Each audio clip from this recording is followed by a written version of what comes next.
کی تعریف کر رہے ہو. تو ابراہیم علیہ السلام کا تذکرہ اللہ نے محبوب سے فرمایا وَاذْكُرْ فِي الْكِتَابِ إِبْرَاهِيمَ إِنَّهُ كَانَ صِدِّيقًا نَبِيًّا. حق تعالیٰ فرماتے ہیں میرے محبوب ذرا کتاب میں ہمارے ابراہیم کا تذکرہ کیجئے نا, ہمارے دوست کی بات کیجئے نا. انہو کان صدیقا نبیا. سورہ مریم ہے, تیسرا رکوع گھر جا کے خود پڑھ لینا بھائی. حق تعالیٰ فرماتے ہیں وہ ہمارا سچا دوست ہے. وہ ہمارا کیا ہے؟ سچا دوست ہے. اور اللہ پسند کرتے ہیں سچے دوستوں. کس کو پسند کرتے ہیں؟ بہن بہن نہیں, سارا زمانہ ساڑھے تو راضی رہے. یاد آج ہمارا ذہن یہی ہے ساری دنیا ہم سے راضی ہو جائے. یہ کسی منافق سے تو ہو سکتی ہے, موحد سے کبھی نہیں ہو سکتی. حق کہنے والے سے کبھی نہیں ہو سکتی. اگر حق کہنے والے سے ساری دنیا راضی ہوتی تو میرے کمری والے پیغمبر سے ہو جاتی. حضور سے بڑھ کر سچا کوئی نہیں اس دھرتی پر, حضور سے زیادہ میٹھی زبان والا کوئی نہیں اس دھرتی پر. لیکن حضور کے مخالف دیکھ لو آج بھی دنیا میں اسی طرح موجود ہے.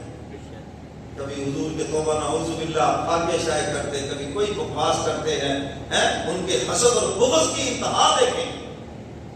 اپنی کتابوں سے حضور کا تذکرہ نکال دیا. تورات انجیل میں حضور کے اوصاف ہیں. یہ حسد کی بنیاد پر حضور کا تذکرہ نکال دیا وہاں سے کہ کل کو کوئی عیسائی اور یہودی حضور کی شان پڑے گا, کئی مسلمان نہ ہو جائے. بغض کی انتہا دیکھو.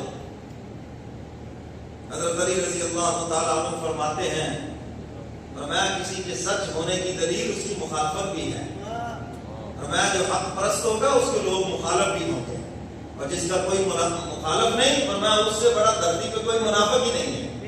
ہر گڑھے پہ ڈھکن فٹ ہے. ہاں میں انہو کان صدیقا نبیا. اب تعالیٰ فرماتے ہیں وہ ہمارا سچا دوست ہے. کیا کہا وہ شاعر نے؟ توحید تو یہ ہے خدا حشر میں یہ کہہ دے, توحید تو یہ ہے خدا حشر میں یہ کہہ دے, بندہ تو عالم سے خفا میرے لیے ہے. میری وجہ سے اس کی دشمنیاں بڑھ گئی, میری وجہ سے لوگ اس کے مخالف ہو گئے.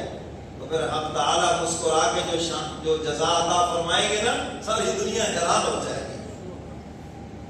ابراہیم علیہ السلام والد کے سامنے بیٹھے ہیں.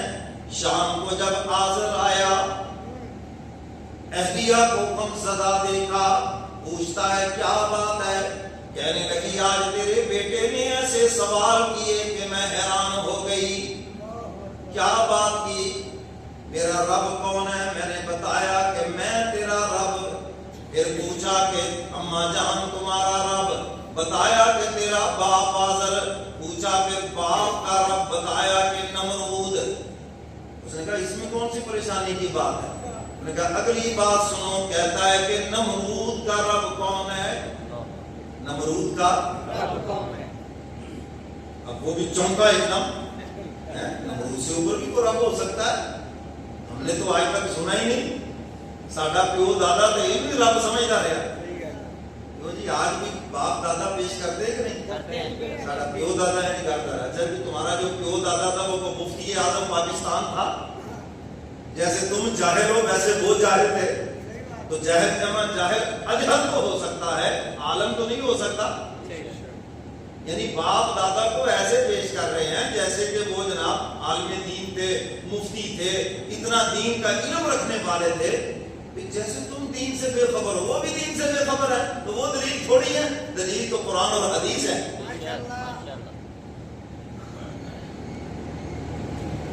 ابراہیم علیہ السلام نے والد کے سامنے اللہ کا تعارف کرایا. آ گیا نا پپا. اللہ فرماتے ہمارا دوست ہے. دیکھو پھر ہمارا دوست کیسے ہماری بات کرتا ہے. بہن بہن نہیں کرے گا, کیا کہتے ہیں منڈا منڈا, میٹھا میٹھا. میں یہ میرے دوستوں کی شان ہی نہیں ہے. میں میری بات کرے گا لڑکے کی چوٹ کے اوپر کرے گا, لیکن احترام کا پہلو سامنے رکھا ہے. پوری انسانیت کو پیغام دیا ماں باپ نافرمان ہو اللہ کے. آپ پر ادب لازم ہے, آپ نے احترام سے ہی بات کرنی ہے, محبت سے بات کرنی ہے. یہ نہیں ہے ساڈا آپا نماز تو پڑھتا نہیں ہے تھی کہنے وہ ادب کرو جی ساڈا آپا جھوٹ چھڑتا کوئی نہیں ساڈا آپا اینج کر یہ آپ کو حق حاصل نہیں ہے آپ احترام سے ان کا نام لیں احترام سے بات کریں یعنی ان کے ادب کے لیے ان کا نیک ہونا ضروری نہیں بس آپ کا ماں باپ ہونا ضروری ہے ماں باپ کافر بھی ہوں تب بھی احترام ہے تب بھی ان کی خدمت آپ پہ لازم ہے ہاں آپ کو اللہ نے سمجھ دے دی آپ پر احسان کیا ہے تو ادب سے بات کریں اور سیکھیں ادب ابراہیم خلیل سے دیکھ لو کیسے مشرک اور کافر باپ سے کتنے احترام سے بات کر رہے ہیں باپ نے کہا بیٹا آج تم نے یہ سوالات کیا جی ہاں کیے ہیں تو نہیں جانتا کہ صرف نمرود ہی رب ہے اس سے آگے کچھ نہیں یہ پتھر جو ہیں یہ سارے کے سارے میں بنا کے بیچتا ہوں ان کی عبادت لوگ کرتے ہیں کوئی پتھر کس مشکل کو حل کرتا ہے کوئی پتھر کس مشکل کو حل کرتا ہے یہ سارے مشکل کشا ہیں اچھا یہ پتھروں کی پوجا صرف اس وقت ہوتی تھی اب نہیں ہوتی اب بھی ہوتی یہ روزہ بروزہ اس کا جی عملیات میں بڑا دخل ہے جی کوئی کہتا ہے جی اس کو دودھ میں رکھو تو پتہ نہیں کیا ہو جائے گا کیسی روشنیاں نکلے گی میں کہتا ہوں ساری رات اس کو پیشاب میں بھی رکھو تو کچھ نہیں ہوگا یہ پتھر کب سے نفع نقصان کے مالک ہو گئے چار طرح انگوٹھیاں کچھ شوق سے پہنے تو بھائی اس پر تو ہمیں کوئی اعتراض نہیں لیکن اگر کوئی کہے کہ جناب اس کا عملیات میں دخل ہے یا کوئی کہے کہ جناب اس سے مشکلات حل ہوتی ہیں یہ خالص شرک ہے یاد رکھو اس دھرتی پر دنیا میں جو سب سے اعلیٰ پتھر ہے